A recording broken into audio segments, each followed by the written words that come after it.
A su nombre, a su nombre, a su nombre, a su nombre. Ahí alaba a Dios, pueblo.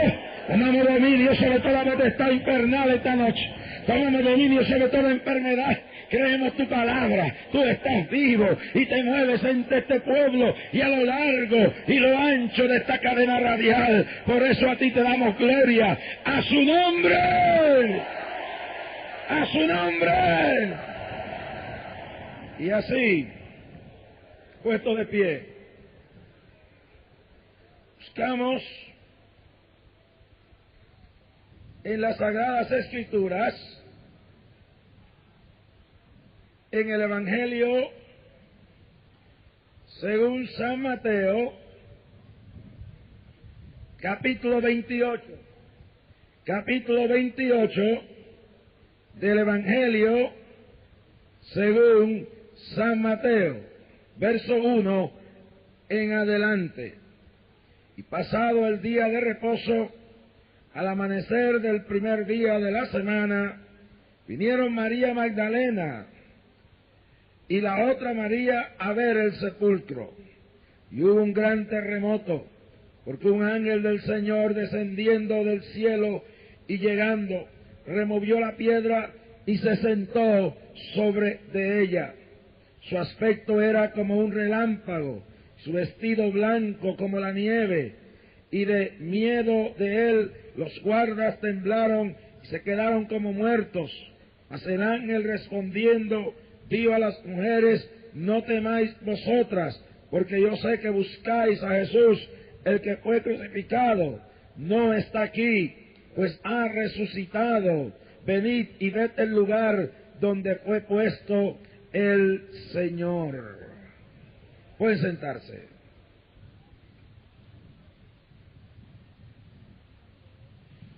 Hace casi 2000 años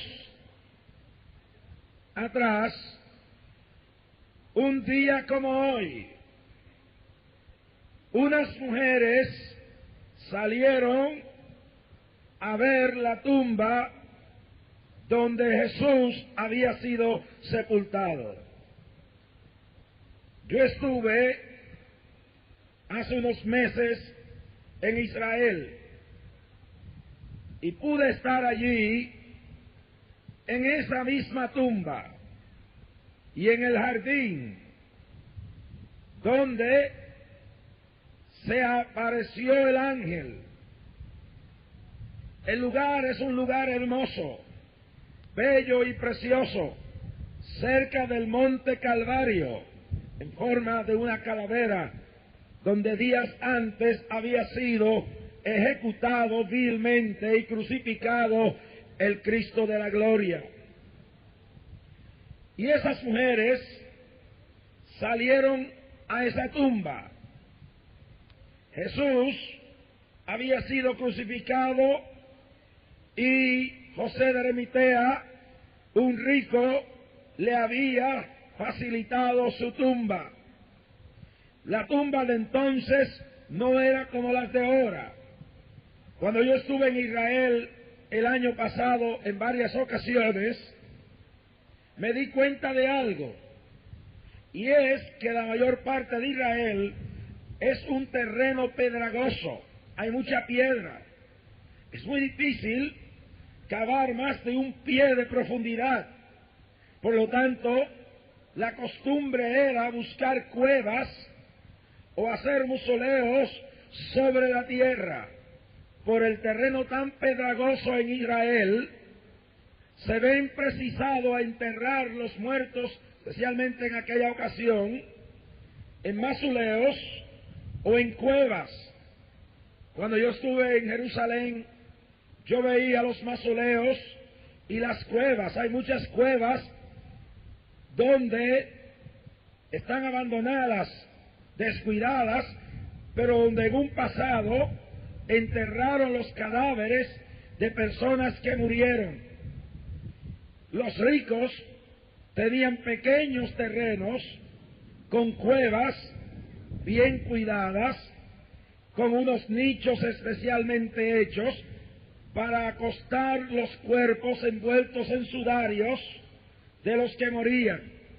Luego que morían, los enterraban en estas cuevas, y cuando el cuerpo se podría, que lo único que quedaban eran los huesos, habían unos jarros, unas jarras enormes de barro, y ahí echaban los huesos y ponían esa jarra dentro de ese lugar.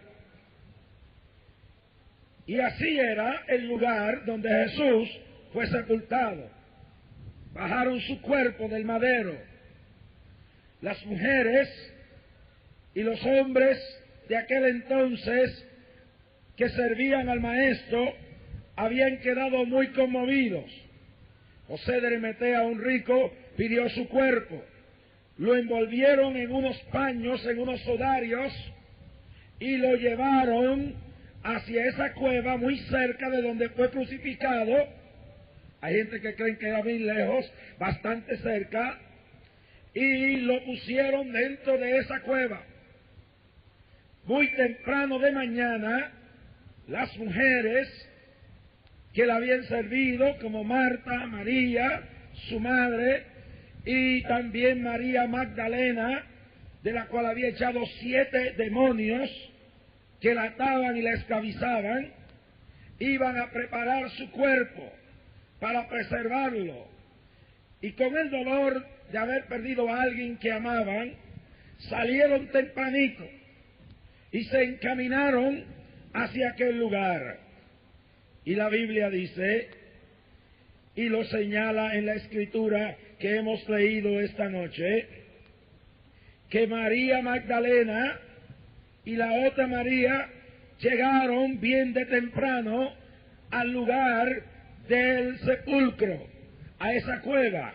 Y yo quiero que todos se imaginen el lugar, no un hoyo en la tierra, una cueva. Y la entrada de la cueva estaba tapada con una enorme piedra, que los hombres se necesitaban más de un hombre para moverla. El gobierno y el Sanedrín judío tenían miedo, porque Jesús había dicho que al tercer día resucitaría.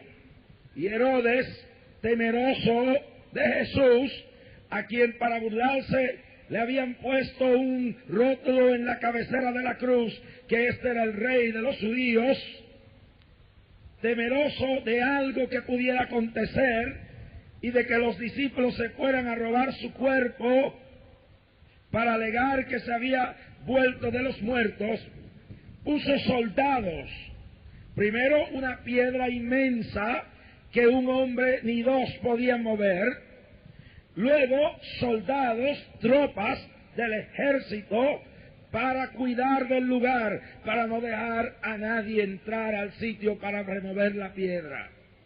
Primero una piedra inmensa, luego un cadáver dentro de esa cueva, cubierta con una piedra inmensa, y soldados a la parte de afuera armados para impedir cualquier cosa que se hiciera con el cuerpo.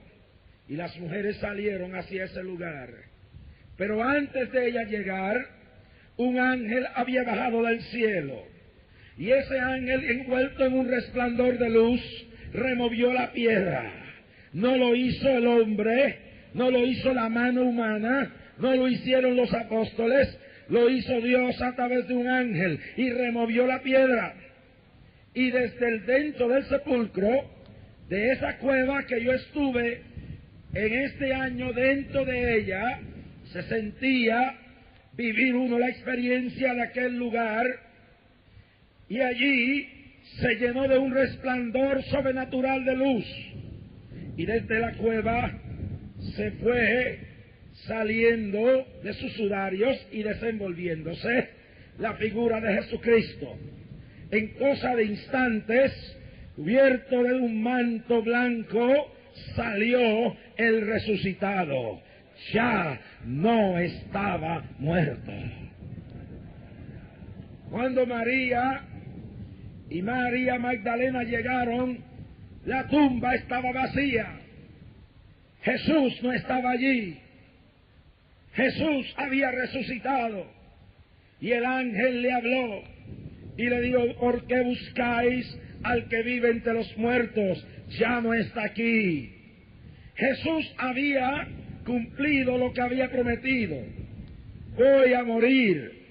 Y como el grano se siembra en la tierra, se pudre y luego nace una hermosa mata de trigo, así yo iré a la tierra y moriré y viviré para dar fruto y victoria a ustedes. Así como Jonás estuvo en el vientre del gran pez 3 días y 3 noches, es menester que el Hijo del Hombre esté 3 días y 3 noches en el vientre de la tierra, y al tercer día resucite. Y al tercer día resucitó. Y hoy, cuando vamos a Jerusalén, la tumba no está con el cadáver, la tumba está vacía.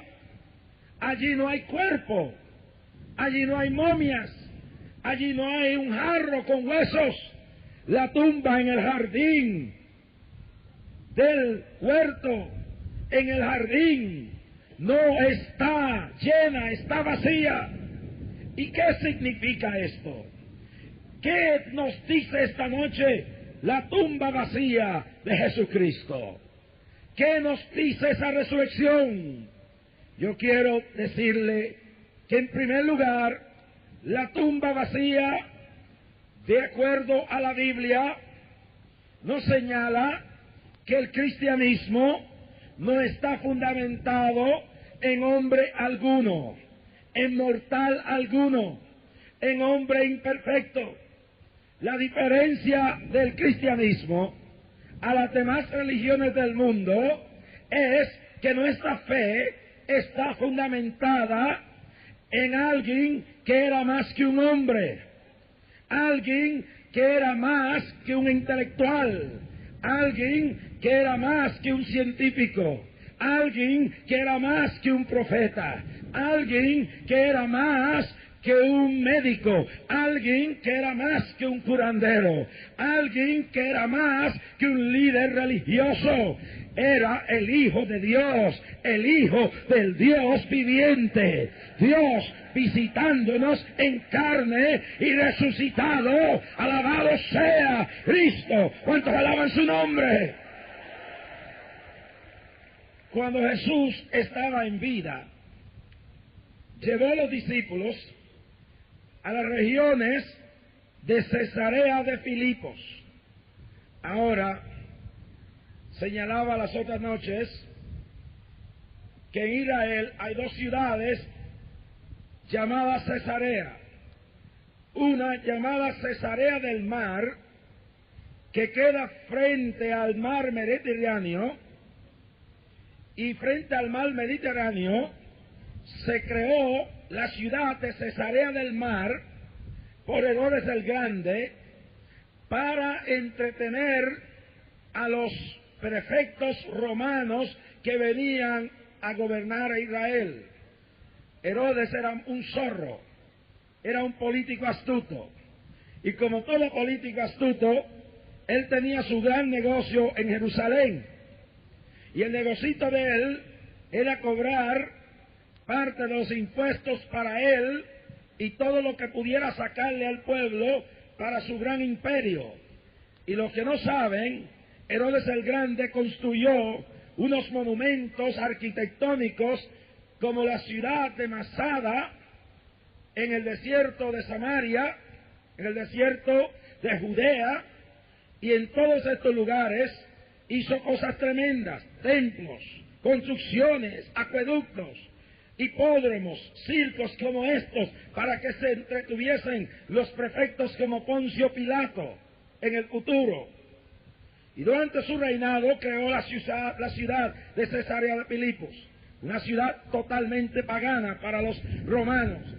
Pero también creó la ciudad de Cesarea, primero la ciudad de Cesarea del Mar, pagana, y en otro lado la ciudad de Cesarea de Filipos, rodeada de unas colinas y unas montañas, La ciudad se creó y se hizo un templo enorme, un templo judío hermoso, símbolo del poder religioso de los judíos dentro del Imperio Romano.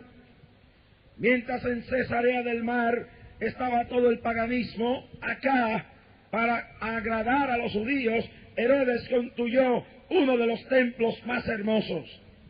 Jesús llega a Cesarea de Filipos y lleva a sus discípulos en las afueras, en ese lugar, y les hace una pregunta: ¿quién dicen los hombres que decís que yo soy? Primera pregunta: ¿qué es lo que piensan de mí los mortales? ¿Qué es lo que piensan de mí la gente común a lo largo y lo ancho de Israel? Y uno dicen, Juan, que tú eres Juan el Bautista. Otros dicen que tú eres Jeremías. Otros dicen que tú eres un profeta. Otros dicen que tú eres Elías. Y contestaron de esa forma, porque en el pueblo se tenía muchas conjeturas de quién era Jesús. Algunos decían que era Juan el Bautista, a quien Herodes había, por orden y petición de su esposa Herodías, que no le gustaba mucho el mensaje de Juan, porque Juan sabía que Herodes era un adúltero, le había quitado la mujer a su propio hermano. Hay gente que creen que el poder político, el poder religioso, les da autoridad para ser inmorales, pero ante Dios todos tenemos que rendir cuenta de nuestra vida privada y de nuestra vida moral, y los gobernantes, y los hombres, y los líderes religiosos, y el que limpia la calle, como el que tiene poder en sus manos, económico, político, religioso, tienen que dar cuenta de cómo viven, de cómo actúan y cómo son en la vida real. Porque hay gente que creen que pueden hacer lo que les da la gana por los dineros que tienen, por el poder religioso que tienen, por el poder político que tienen, pero no es así. Hay un Dios al cual le rendiremos cuenta algún día, aún de la más mínima y más pequeña hecho o palabra que hagamos. Y Herodes no le gustaba que hubiera un Juan el Bautista diciéndole en las calles: el rey es un adúltero. Le quitó la esposa a su propio hermano. Y menos le gustaba a Herodías. Y Herodías buscó cómo matar a Juan. Y lo mató. La historia es larga. Juan fue degollado por decir la verdad, por permanecer fiel a Dios. La Biblia dice que lo sepultaron. Pero la gente, al ver a Jesús, creían que era Juan que había resucitado. Pero Jesús era más grande que Juan. Elías, el profeta, había sido el profeta que también sacudió la institución religiosa y el gobierno.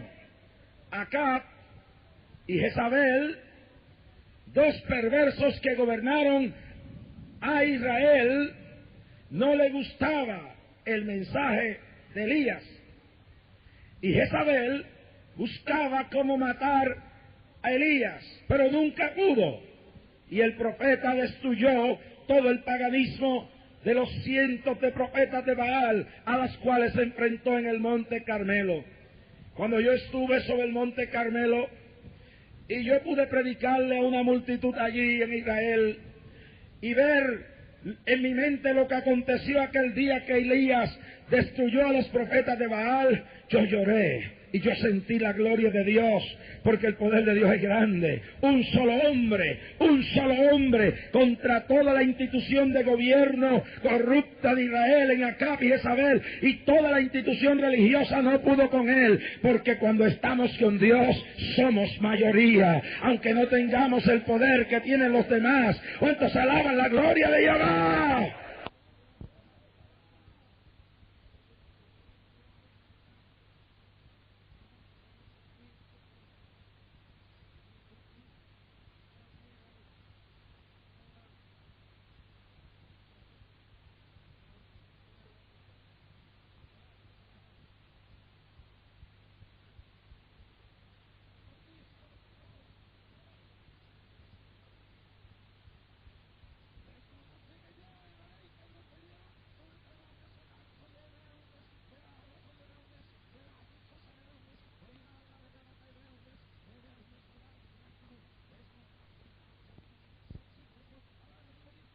Elías no vio muerte. Elías no vio la muerte. Elías, Dios se lo llevó vivo en un carro de fuego hacia el cielo. Símbolo del rapto de la iglesia en el tiempo final. Cuando vieron a Jesús haciendo milagros, haciendo señales, decían, este es Elías que ha vuelto. Pero Jesús, mientras Elías es importante, Jesús es más importante que Elías. Y otros decían Jeremías. Decían, este Jeremías. Había una leyenda que cuando Israel estaba oprimida por ejércitos invasores, Jeremías volvía cabalgando sobre un caballo blanco para libertar al pueblo de Israel. Y ahora los romanos oprimían al pueblo de Israel, y muchos, esperanzados en un cambio político, creían que era Jeremías que había vuelto, y otros decían, es un gran profeta. Pero Jesús era mayor que Elías, mayor que Juan el Bautista, mayor que Jeremías y mayor que cualquier profeta. Y entonces, después que Jesús oyó la opinión de ellos, les preguntó, ¿quién decís ustedes que yo soy? ¿Cuál es tu opinión de Jesús en esta noche? No me digas lo que piensa tu amigo. No me digas lo que piensa tu esposa o tu esposo o tu padre o tu madre. No me digas lo que el pastor piensa o el sacerdote.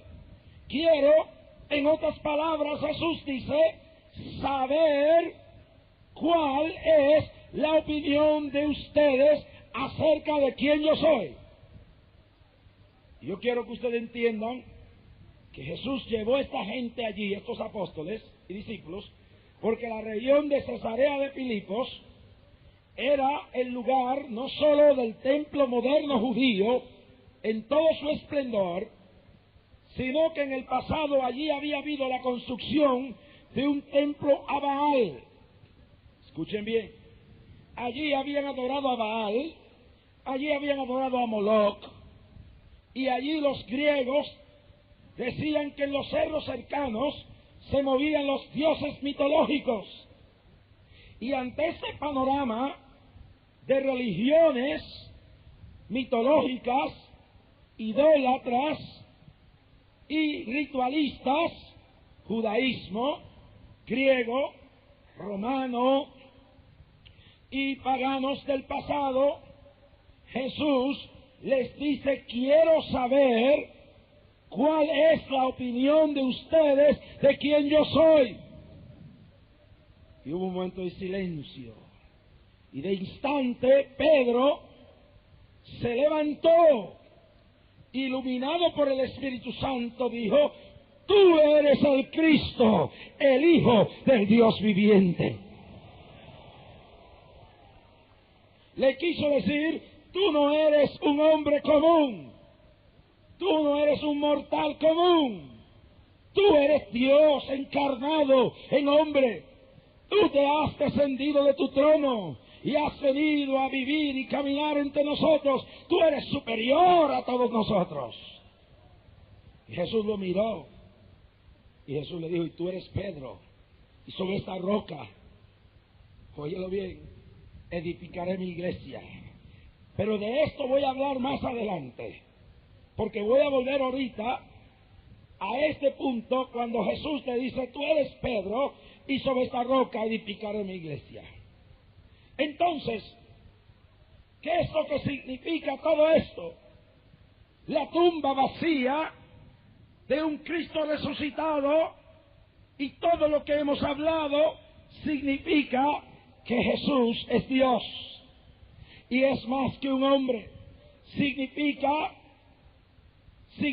lo que dijo Jesús cuando Pedro le dijo, tú eres el Cristo, el Hijo del Dios viviente, y Jesús le dijo, tú eres Pedro, y sobre esta roca edificaré mi iglesia, que el fundamento de la iglesia, sobre lo que está fundada la iglesia de Jesús, yo no estoy hablando del protestantismo, yo no estoy hablando del catolicismo, yo no estoy hablando de las ramificaciones del cristianismo, óiganlo bien, porque el cristianismo como cristiandad humanista terrenal está dividida.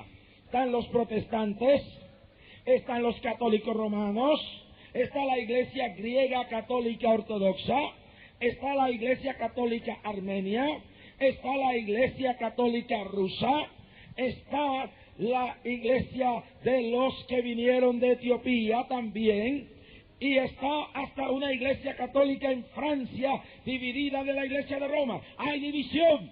Sin embargo, cuando usted va al Santo Sepulcro en Jerusalén, usted ve, como decía un reportaje recientemente, y eso lo vi yo, que se han dividido y han construido una catedral sobre el lugar donde crucificaron supuestamente a Cristo, porque en Jerusalén hay dos lugares, está el lugar de los evangélicos y el lugar de los católicos.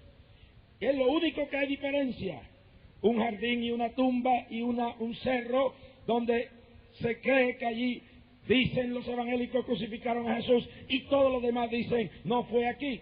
Y en el otro lugar, lo que se llama la iglesia del Santo Sepulcro, hay una confusión bárbara.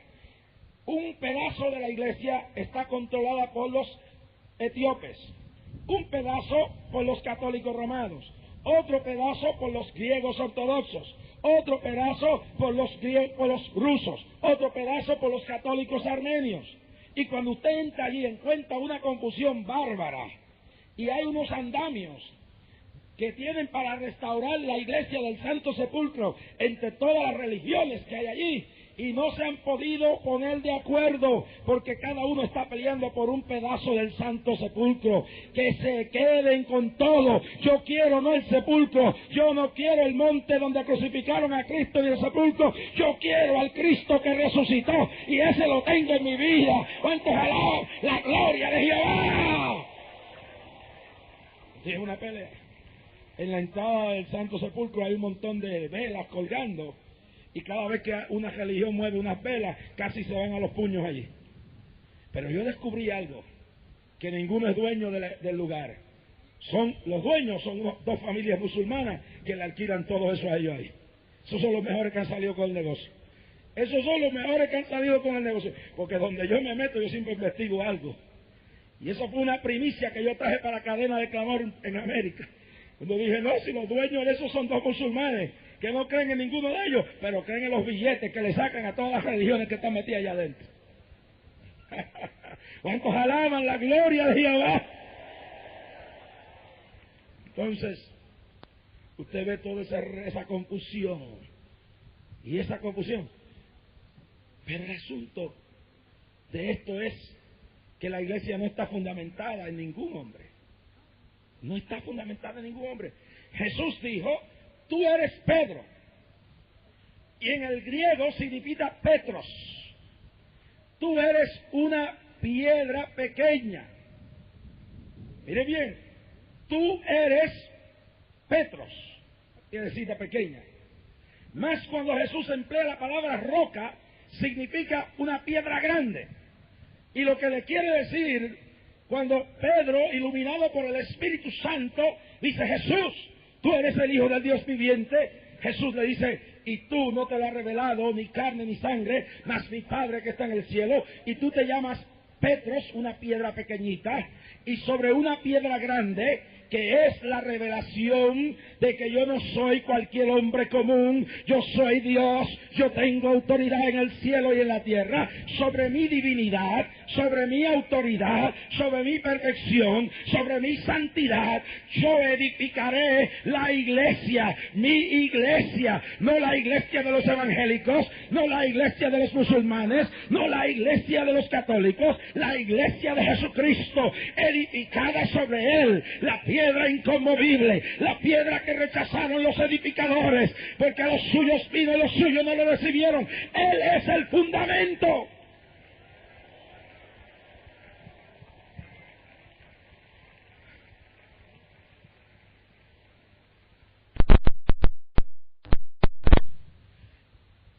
Mahoma es el fundamento del Islam, mas Islam está totalmente dividido y confundido. Buda, fundador del budismo. Mas, cuando hablamos del Islam, sus líderes temen a la crítica y no pueden tolerar a un Roshdai que les señala sus errores. Buda, el fundador del budismo, era un rico príncipe que salió a buscar la verdad y abandonó sus riquezas. Pero cuando moría, ya anciano, después de haber viajado mucho, en su lecho de muerte decía: toda mi vida he buscado la verdad, mas no la he hallado. Mas Jesús, mientras Mahoma vino a quitar vidas y a imponer la religión con la fuerza, Jesús dijo: yo he venido para que tengan vida y la tengan en abundancia.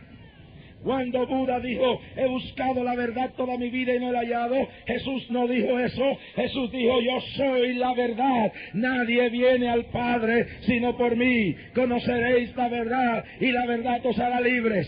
¿Cuántos alaban la gloria de Jehová?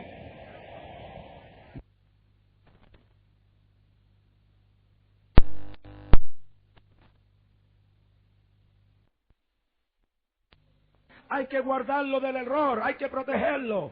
Y cuando la iglesia se funda sobre un hombre, cuando ese hombre le descubren su humanidad, se cae, hace pedazos. La iglesia en Venezuela, ni la iglesia en ninguna parte del mundo tiene que temer de que sus líderes religiosos fracasen, porque la iglesia de Jesucristo no está fundada en hombre. Los hombres se pueden ir al diablo y pueden escandalizar, pero la iglesia, dice, está fundamentada sobre la divinidad de Jesús. Aunque las puertas del infierno prevalezcan, no prevalecerán contra ella.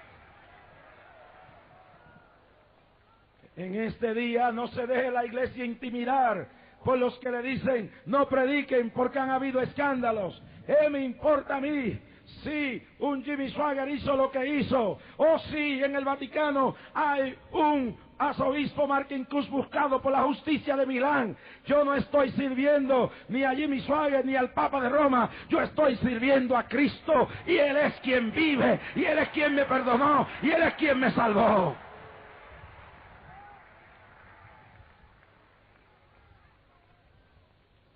¿Cuántos alaban la gloria de Dios?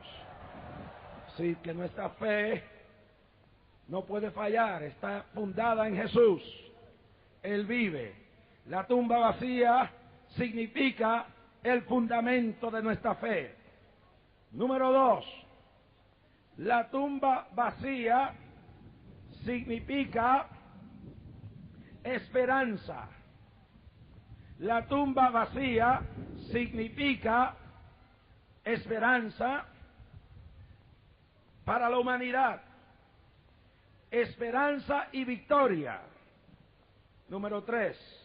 Y número 4, significa que un día todo terminará tal y como Dios lo ha profetizado. Vamos a enumerar estas cosas que he dicho.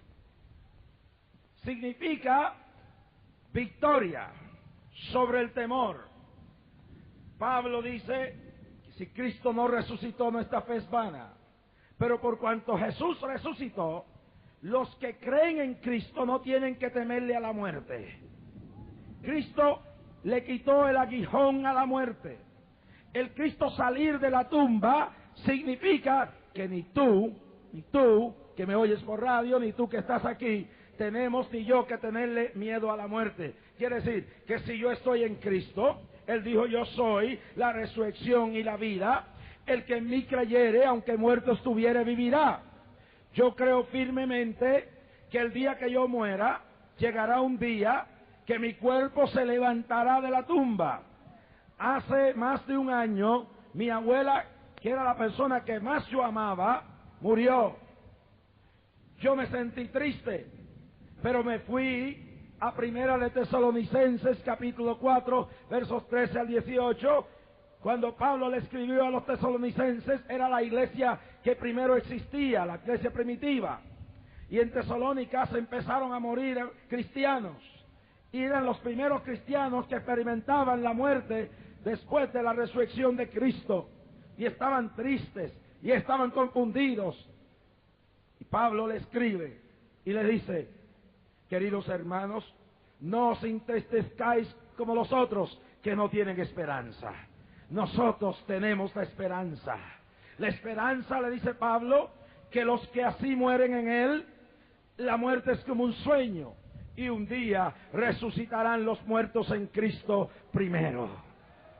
Tu abuela se murió, tu mamá se murió, tu hijo se murió, tu hermana se murió, mas un día nos veremos frente a frente. La muerte no nos conquistará totalmente. Un momento ahora iremos al sepulcro, pero los que creemos en Dios no le tenemos miedo a la muerte, porque sabemos que Cristo ya la venció. Tú le tienes miedo a la muerte y te llamas cristiano. ¿Tú tienes miedo de morirte esta noche? Tú no te has convertido todavía. Yo he enfrentado la muerte más de una vez. Como humano, el cuerpo siente un poco de temor. Pero no hablo de ese temor. Hablo del pánico, la incertidumbre. Los cristianos primitivos se enfrentaron a la muerte. La hoguera, los leones, los gladiadores, las torturas más grandes. Porque creían que absorbida es la muerte. Oh muerte, ¿dónde está tu aguijón? Cristo ya te lo quitó. Ya tú no tienes que tener miedo. Hay gente escuchándome hoy que están ahí frente a la muerte con el SIDA o el cáncer. Yo he hablado con gente con SIDA, la plaga de los últimos siglos. Y el terror de ellos es saber que no hay esperanza científica ni médica, que van a morir. Mas una vez los he visto recibir a Jesús, he visto que sus vidas han cambiado, y una vez se han arreglado con Dios, les oigo decir: si muero, sé que estoy seguro en los brazos de mi Salvador. ¿Cuántos alaban la gloria de Jehová? No hay que tenerle miedo a la muerte. Jesús ya la venció, y un día nosotros resucitaremos. Esa muerte y resurrección, esa tumba vacía, significan poder. Un poder que da esperanza y que da victoria sobre la enfermedad. Un poder que da victoria sobre el pecado, sobre la debilidad. Si Jesús resucitó de entre los muertos, quiere decir que Él es real, es verdadero. Yo puedo vencer mi debilidad y mi pecado.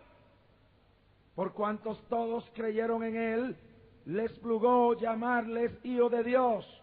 Y dijo: el que en mí cree, las obras que yo hago y mayores que ésta hará, porque yo voy al Padre. Y dijo: yo me voy, mas estas señales seguirán a los que creyeren. Y entre ellas hablarán nuevas lenguas, sanarán enfermos y echarán fuera demonios. La resurrección, la tumba vacía esta noche, es un significado de poder. La iglesia no puede ser una iglesia sin virtud. Y aunque hoy tenemos computadoras, eruditos, científicos, intelectuales, la iglesia no debe depender de eso. La iglesia tiene que depender del mismo espíritu de poder que resucitó a Cristo de entre los muertos.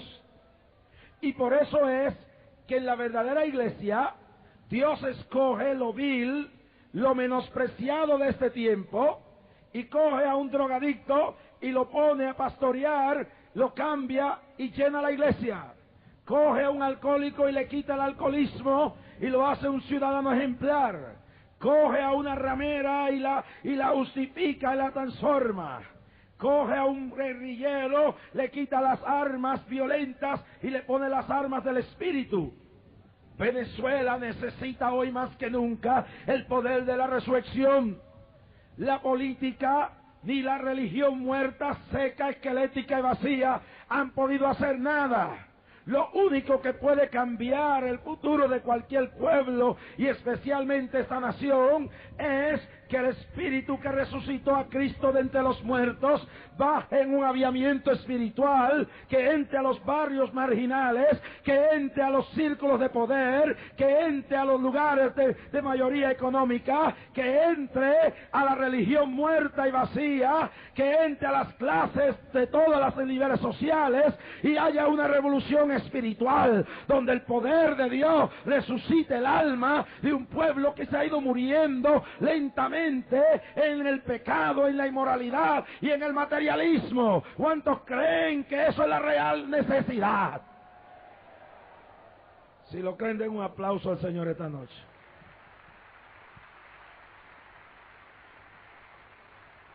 Sama. Esa tumba vacía habla de poder. Poder para cambiar.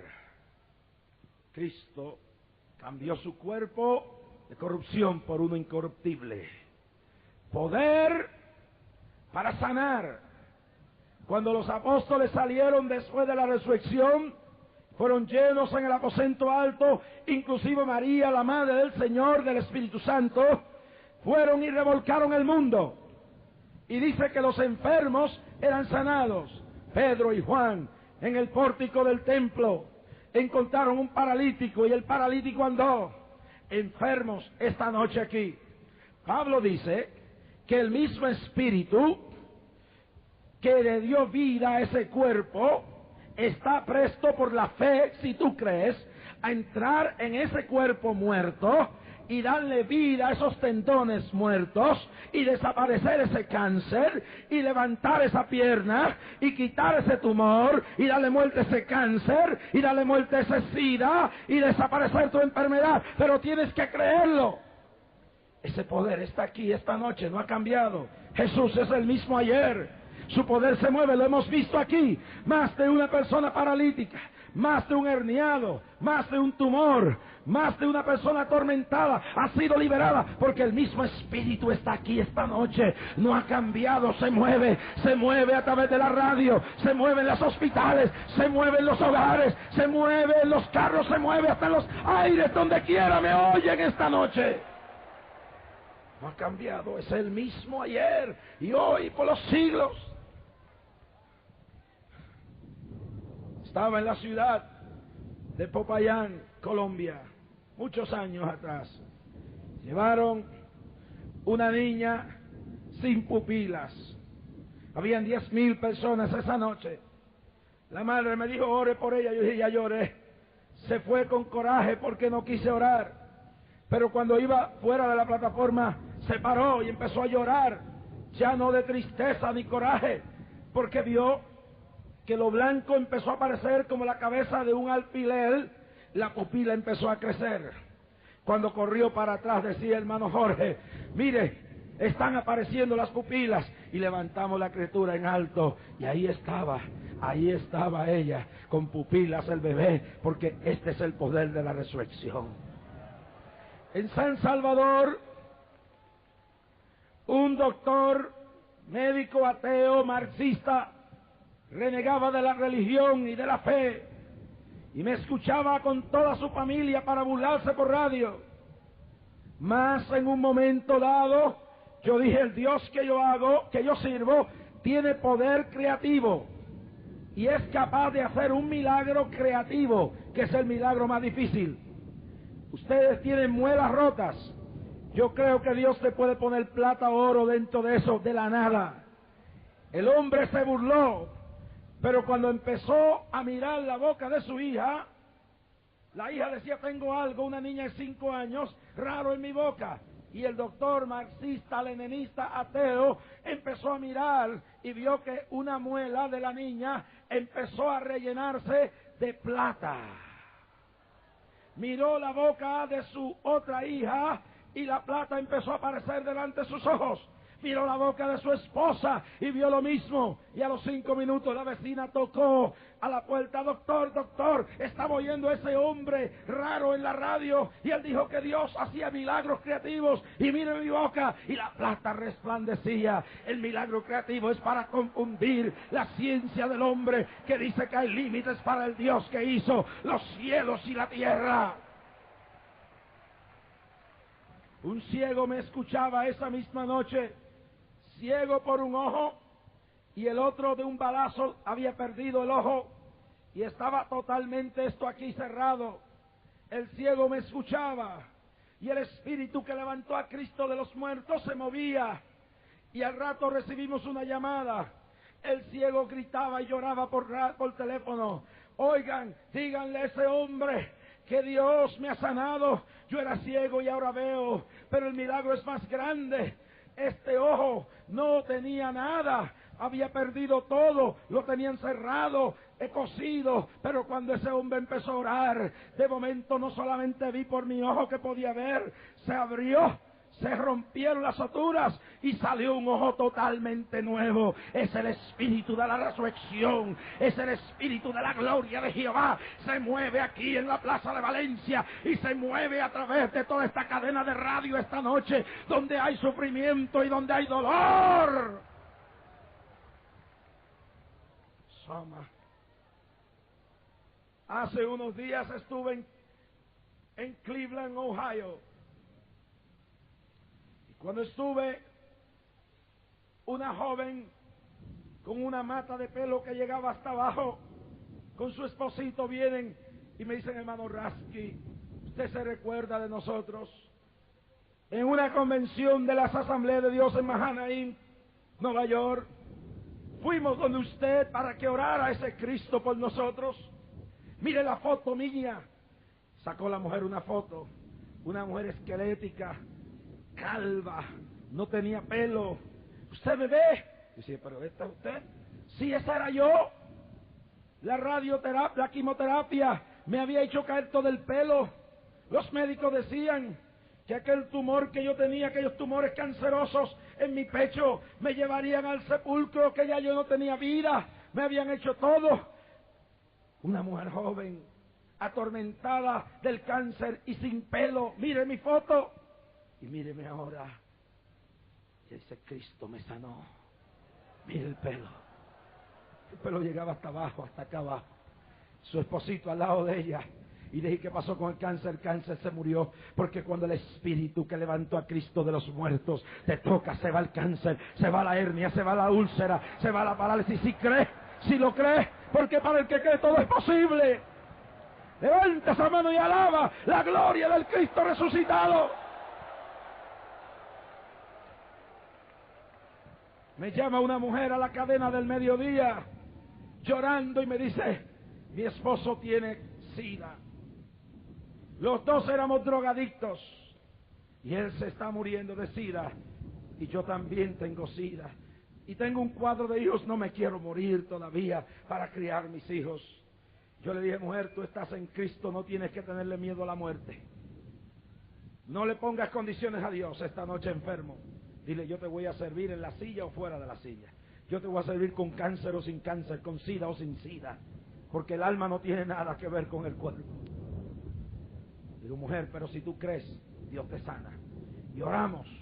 El espíritu que levantó a Cristo de los muertos vivificó su cuerpo. Y a los pocos días nos llama la mujer: 500,000 de radio oyentes están escuchando. Y dice llorando: fui a los médicos, ya desapareció esto, estoy comiendo.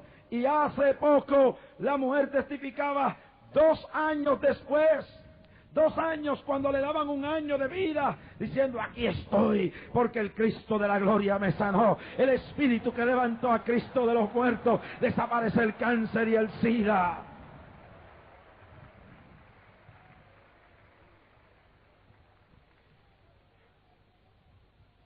Finalmente,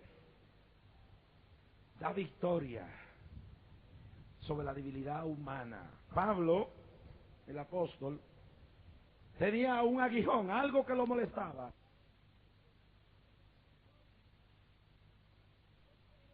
En ti. ¿Qué quiere decir esto?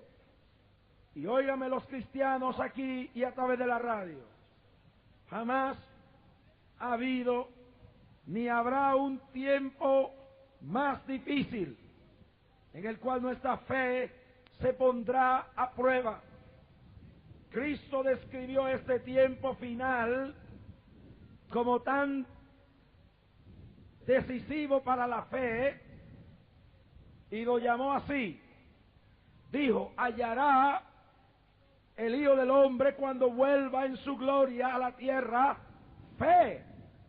En otras palabras, dijo que si no fuera acortado este tiempo, no se salvaría carne alguna.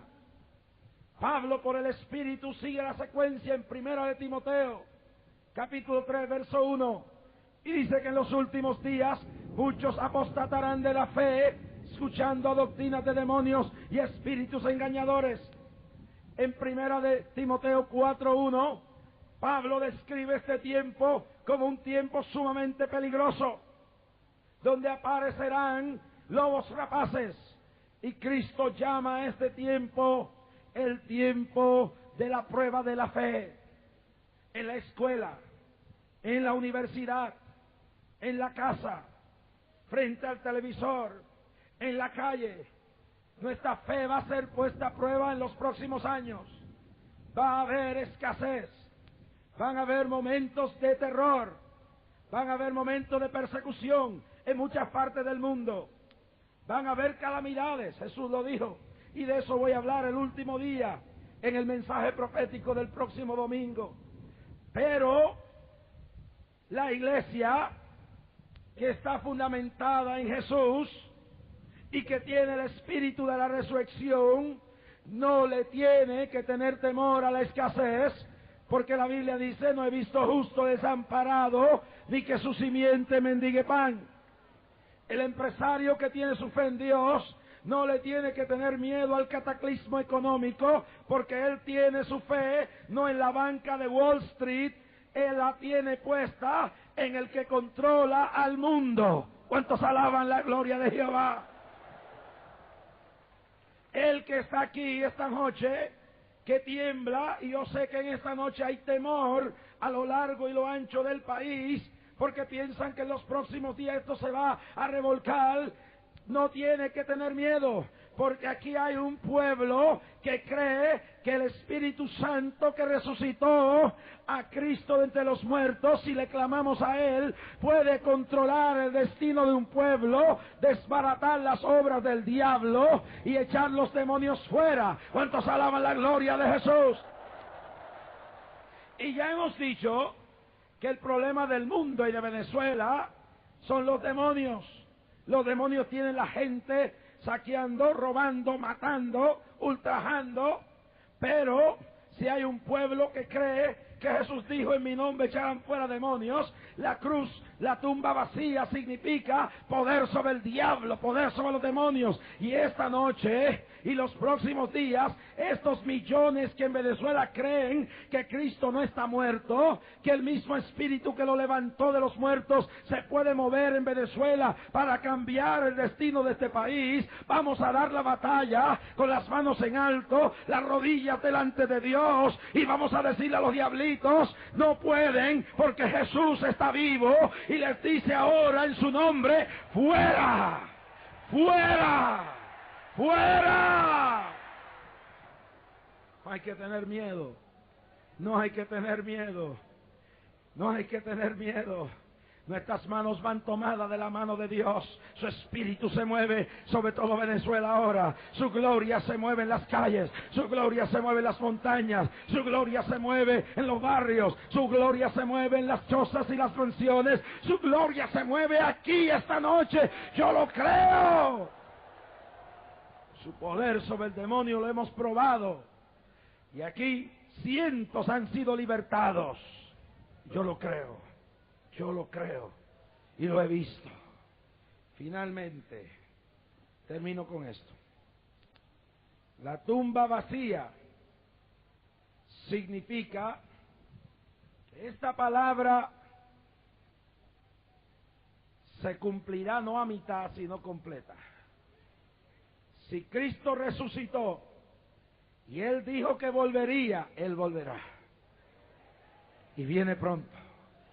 Y el domingo voy a hablar de esto. Viene ya, viene ya. Y muy pronto cuando Él venga se acabarán las injusticias. Los gobiernos del mundo serán cambiados por el gobierno del cielo.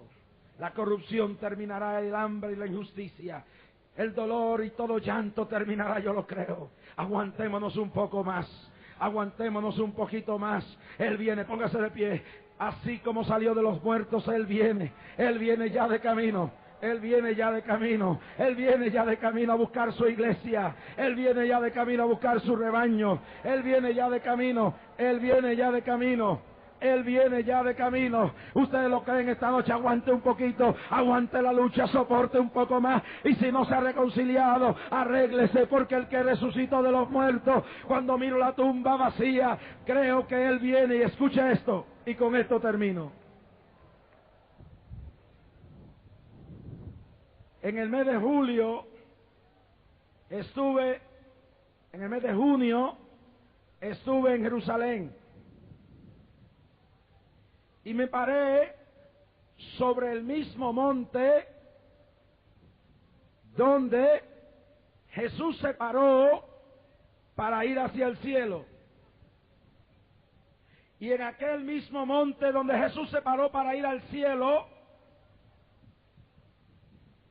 desde allí se puede ver todo Jerusalén, o especialmente las antiguas murallas. Escuchen esto con detenimiento. Cuando miraba desde el monte de los Olivos, veía las murallas de Jerusalén, y allí hay una puerta, y esa puerta se llama la Puerta Dorada. Escuchen bien, se llama la Puerta Dorada. Esa puerta fue la puerta donde Jesús entró la última vez a Jerusalén. Según la Biblia, el Mesías tiene que entrar por esa puerta. Los árabes musulmanes, cuando tomaron a Jerusalén, taparon con cemento la puerta, y los musulmanes pusieron un cementerio frente a la puerta, porque cuando dominaban a Jerusalén, sabían que la Biblia dice que el Mesías, el Rey de Reyes y Señor de Señores, entrará por esa puerta. Y supersticiosos trancaron la puerta con concreto, sabiendo que el Mesías tiene que ser un sacerdote espiritual de la tribu de Leví, y los levitas no pueden caminar entre los muertos. Pusieron un cementerio, todo para impedir que el Mesías entre por la Puerta Dorada. Y cuando yo me paré en junio, desde lo alto del Monte de las Olivas, en Jerusalén, y yo miraba esa Puerta Dorada cerrada, yo decía: no hay ladrillo, no hay concreto, no hay cementerio que impida. Muy pronto Jesús derribará esa puerta, quitará de paso el cementerio, lo que sea, y pasará por allí y entrará en Jerusalén. Ese día se acerca, ese día está más cerca que nunca. Pero escúcheme aún más. Fui al Muro de los Lamentos, lo único que queda del antiguo templo de Jerusalén.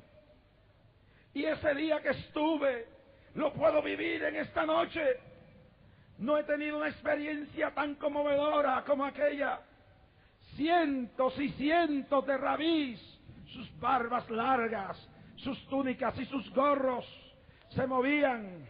Etíopes entonaban cánticos raros. En un lado centenares de mujeres cantaban y lloraban y hablaban en lengua extraña.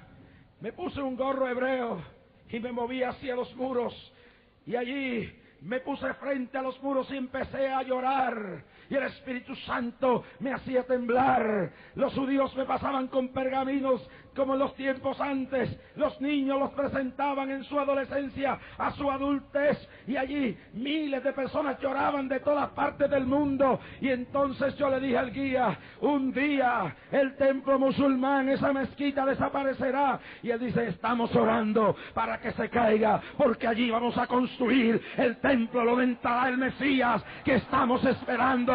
Y yo le dije: ese es el Cristo que yo espero. Y tuve una visión, y le dije al guía judío: he tenido la visión, he visto que se ha caído el templo de la mezquita de Omar, y el día que se cae, veo a cantidades de rabís que toman en sus manos los antiguos carneros de sonido, las trompetas, los veo sonándolos, y veo miles y miles de rabís, miles y miles de judíos descendiendo a los muros de Lamentación para celebrar que van a comenzar a construir el templo. Hoy, hermanos, los otros días los árabes se alzaron porque pensaron que los judíos iban a tumbar el templo, pero no van a ser los judíos, no van a ser los americanos, no va a ser nadie. Dios va a quitar esa mezquita de Omar, y allí se va a levantar el templo final, donde Cristo entrará, donde el rubio de Galilea entrará. Y dice Zacarías que verán las marcas en sus manos y dirán: este es nuestro hermano, a quien crucificamos. Ay, el guía me decía: estamos esperando, el pueblo lo espera. Y yo le dije: yo también. Y él viene pronto, y él viene ya. La tumba está vacía, y él viene bajando ya, y él viene descendiendo ya. Prepárate, Venezuela, prepárate, iglesia, prepárate, hombre y mujer. Por más pobre o rico que sea, no te salvará nada si no tienes el aceite de la preparación. Y viene ya. Dígalo conmigo: Cristo viene, y viene ya. Cristo viene, y viene ya. Ya. Levanta la mano y alaba la gloria de Jehová. Arrasama. Oh, gloria.